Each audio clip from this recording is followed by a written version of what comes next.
Hey everyone, this is Tyler with Supply Chain Systems, and in this video I'm going to go through some of the common reports that we use for audits with TempTrack. First things we're going to do is log in. Over on the left side, we're going to go to the Reports tab. There are a lot of options listed here in the Reports tab. You are more than welcome to use any of them as they are all read-only information, so you can't do any damage by using them. We use about 4 of these when we're dealing with audits, and I just want to make sure to cover those so you have a nice, easy audit. The first one we're going to look at is sensor history. In this one, we do a single sensor. This is great if an auditor asks you for history about a specific unit in your area. We'll go back about a full week just so we can get a nice view here. And we want to make sure that even though it's by default, we always show our reading table.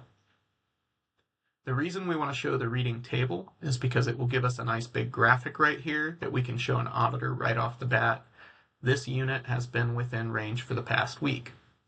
If not for that graphic, we're looking at about 51 pages of data in this case, so it just makes it a lot easier on you and the auditor to see that graphic.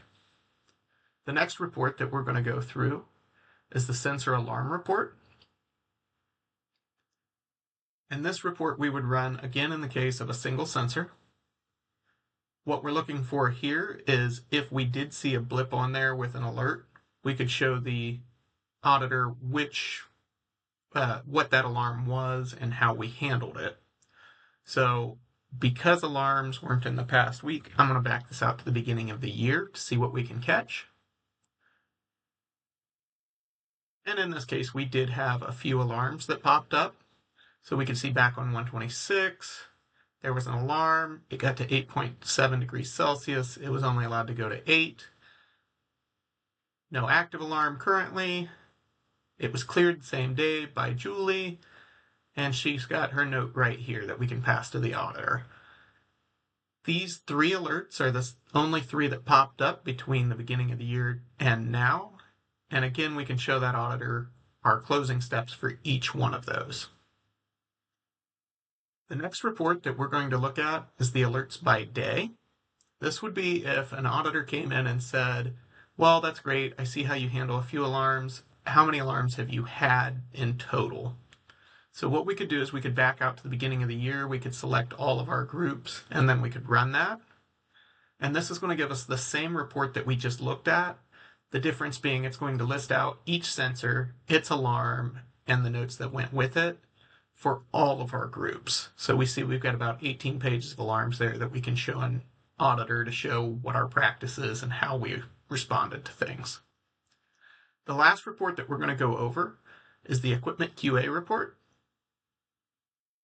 Again, this looks at all of your equipment throughout your area. We'll run this for 1 week.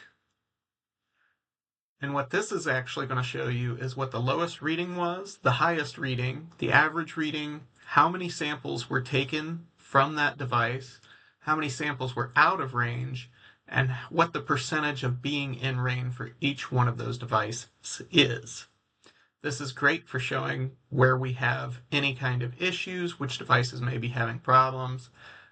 Here's an example where it's only been in range for 4%, but I can speak to this to an auditor because I know what's going on there was our pressure sensor was having a problem.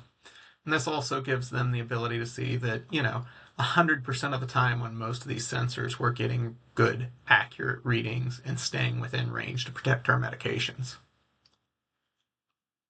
It covers the main 4 reports that we would run anytime an auditor comes on site.